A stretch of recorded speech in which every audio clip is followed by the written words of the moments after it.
అందరికీ శుభోదయం అండి. ఉదయకాల సమయము దేవుడు మన కొరకు సిద్ధపరిచిన వాక్యమును చదువుకుందాం. నీవు ఫలించి అభివృద్ధి పొందుము. ప్రియ దేవుని బిడ్డలారా, దేవుని యొక్క ఉద్దేశము మనమందరం అభివృద్ధిలోనికి రావాలని. అందుకనే కీర్తనకారుడు 128వ అధ్యాయంలో యెహోవా యందు భయభక్తులు కలిగి ఆయన త్రోవలు యందు నడుచు వారందరూ ధన్యులు. నిశ్చయముగా నీ చేతుల కష్టార్జితమును అనుభవించదు. అంటే దేవునికి ఎవరైతే భయపడి లోబడి ఉంటూ ఉంటారో దేవుడు వారి చేతుల కష్టాన్ని ఆశీర్వదిస్తానని చెప్తూ ఉన్నారు. ఈ రోజున ప్రభువుని నమ్ముకున్నటువంటి వారు అనేక మంది కష్టపడుతున్నారు, కానీ దాని ఫలాన్ని చూడలేకపోతున్నారు.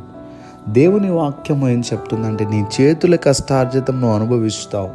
అంటే నీ కష్టాన్ని దేవుడు దీవిస్తానని చెప్తూ ఉన్నారు. నాతో చెప్పిన మాట ఏంటంటే, మేము ఇన్ని సంవత్సరాల నుంచి కష్టపడుతున్నామండి, ఇతర దేశాల్లో ఇంతకాలం నుంచి ఉంటున్నాం, అయినప్పటికీ మాకు ఇంకా రుణాలే ఉంటున్నాయి. ఇంకొంతమంది అయితే మేము గృహం కట్టుకోవాలనుకున్నాం, కానీ ఇప్పటికింకా కట్టలేదు. అంటే వారి చేతుల కష్టం అంతా ఏమైపోతుంది? వృధా అయిపోతుంది. ప్రియదేవుని బిడ్డలారా, కానీ దేవుడు మన చేతుల కష్టాన్ని ఆశీర్వదిస్తానంటున్నారు.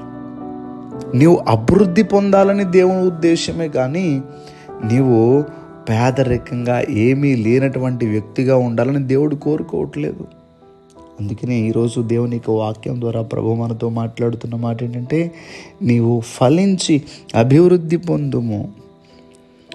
మనం ఫలించి అభివృద్ధి పొందాలని దేవుని యొక్క ఉద్దేశం కనుక దేవుడు నీ రెక్కల కష్టాన్ని, నీ చేతుల కష్టాన్ని దీవించి ఆశీర్వదించి మీ అందరూ కూడా అభివృద్ధిలోనికి వచ్చునుగాక. దయచేసి ప్రార్థన చేసుకుందాం. సర్వాధికారైన దేవా, మీకు వందనములు. నీ బిడ్డలను ప్రభా మీరు దీవించి అభివృద్ధిలోనికి తీసుకురమ్మని ప్రార్థన చేస్తూ, ఈరోజు నీ బిడ్డలు వారి పనులు ప్రారంభిస్తుండగా నీ బిడ్డల పనులకు తోడుగా ఉండి వారి అవసరాలన్నీ తీర్చి నీ బిడ్డల చేయి పట్టుకుని మీరు నడిపించమని యేసుక్రీస్తు వారి యొక్క నామం పేరట అడిగి వేడుకుంటూ ఉన్నామా పరమ తండ్రి. ఆమేన్, ఆమేన్, ఆమేన్.